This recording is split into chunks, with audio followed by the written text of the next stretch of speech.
Hello and welcome to the Kathleen Spracklen podcast. I am a woman on a mission to gather a cadre of writers, thinkers, and teachers who are transforming the world one character at a time. That's my true mission, but I have a submission, which is to help you get your Zettelkasten up and running and off the ground. Today is the beginning of a series, and this series was brought to me by Michael, who wants to know, okay, I've just finished reading Adler's book, How to Read a Book, and I want to know, how do I apply this and actually put it into my Zettelkasten?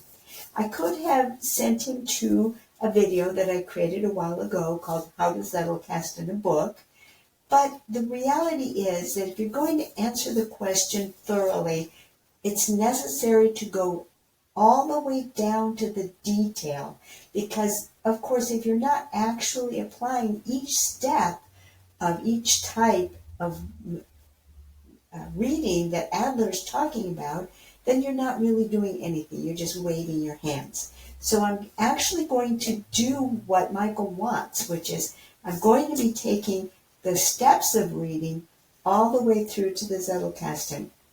Now, some of what I'm going to be showing you is more detailed than what I would actually write down. Some of it is what I would think to myself, what I would pose as questions to myself, but I'm writing them down so that you can see clearly what are the steps and what I'm looking at. So the source is How to Read a Book by Mortimer Adler and Charles Van Doren. If you don't have this book in your library, you have a hole in your library. You should acquire it. We're going to begin with chapter 4. And this is the second level of reading, inspectional reading, and we're starting on page 31 if you're following along in your book.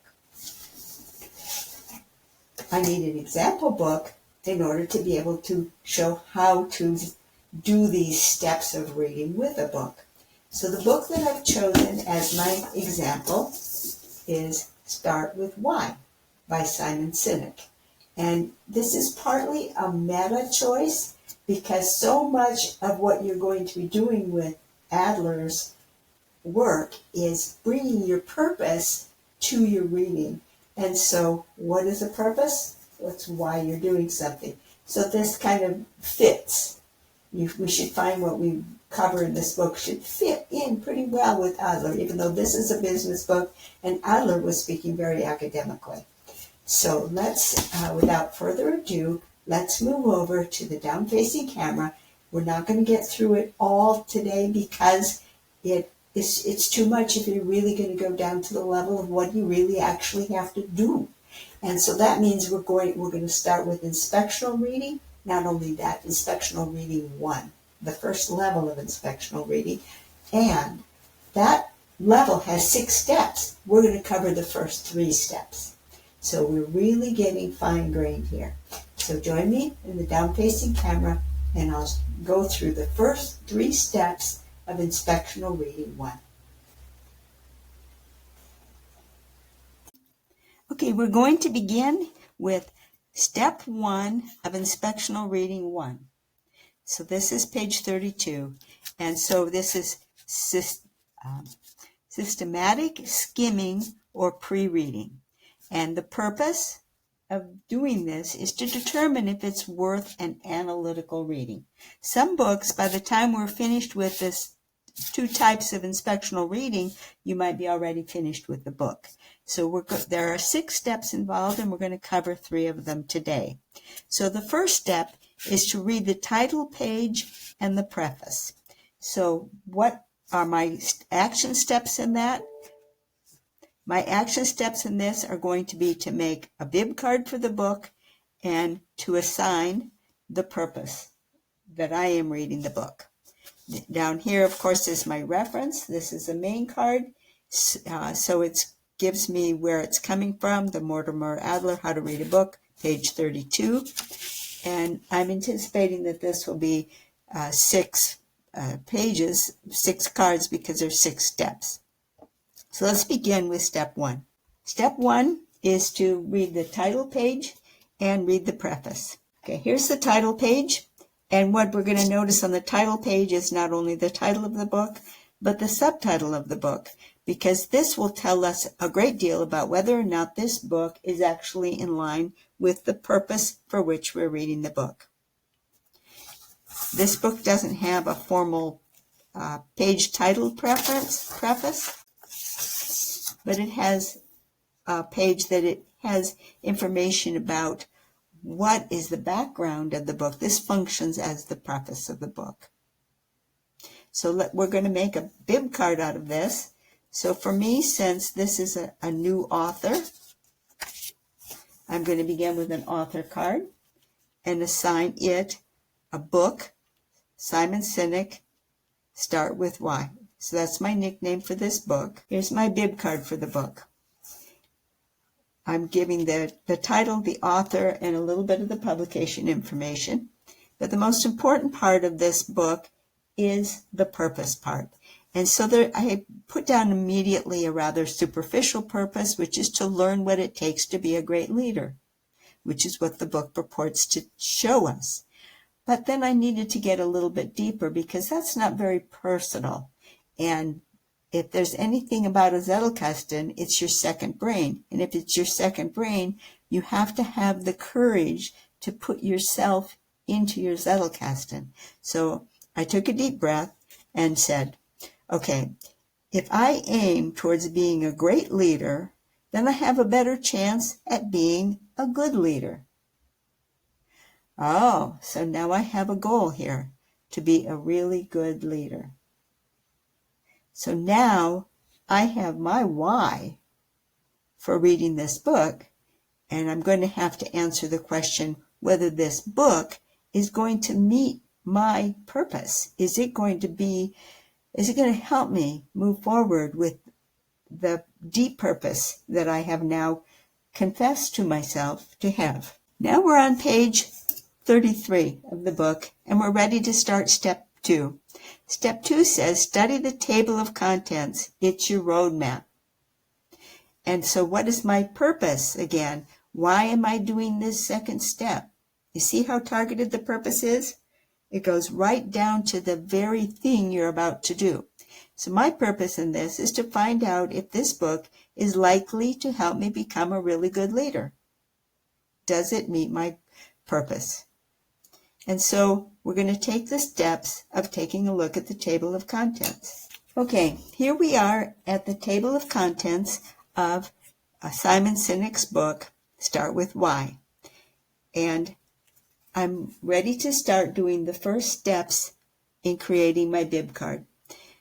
So I have written everything out here that I would be thinking, and you may or may not want to take the step of actually writing it out. So what I did was I took a look at his table of contents, and the first thing I noted was that his chapter titles are provocative but not informative. I can't get a good idea of what he's actually going to present chapter by chapter. However, he does a very good job of telling me what to expect for his individual parts. So that's how I approached it. And so what I'm looking for here, part 1 is a world that doesn't start with why. So what would I expect to get out of this part of the book? Well, since the book is Start With Why, and this doesn't start with why, I would expect to learn in this section why this book is needed. The next part is an alternative perspective. Well, I would expect that I would learn here what this book has to offer. Part 3, a leader's need of following. I would expect that this is the beginning of the curriculum of the book, and I would expect to learn what draws people to a leader. Part 4, how to rally those who believe. I would expect this to be the meat of the curriculum. What must I do to actually be a very good leader? Part 5, the biggest challenge is success. I would expect this to be a chapter about the problems that you might want to be aware of, especially when things seem to be going well. I would expect to learn cautionary signs in this part of the book. And part 6, discover why. And here I noted the 2 chapters, the origins of why and the new competition. And what I would expect this to be something of a recap to kind of rally your attention into, I want to go forward and actually do the steps that this book lays out. So that concludes my inspectional reading of the table of contents. And so for me, I'm ready to answer the question, am I likely to find out from this book what will help me be a really good leader? So far, the indications are good. So let's go forward to the 3rd step. Okay, we've reached page 34 of Adler's book, and we're at step 3, which says check the index. And what we're supposed to note when we check the index is look at the range of topics. Look at the kinds of books that are referenced. Spot some key terms, and when you spot some key terms, look at some of the passages that define those key terms. Well, that's actually a fair number of steps, so let's get to them. Okay, I see here that the Cynic book has a section on notes and an index. And from my perusal of these two, I do not see books referenced within the index. I see them referenced within those notes. So I'm going to break this step up into 2 parts, what I'm going to get out of the index, and then separately what I'm going to get out of the notes. So I'm looking here at the index. And although the print is fine, what you can notice easily is the indentation.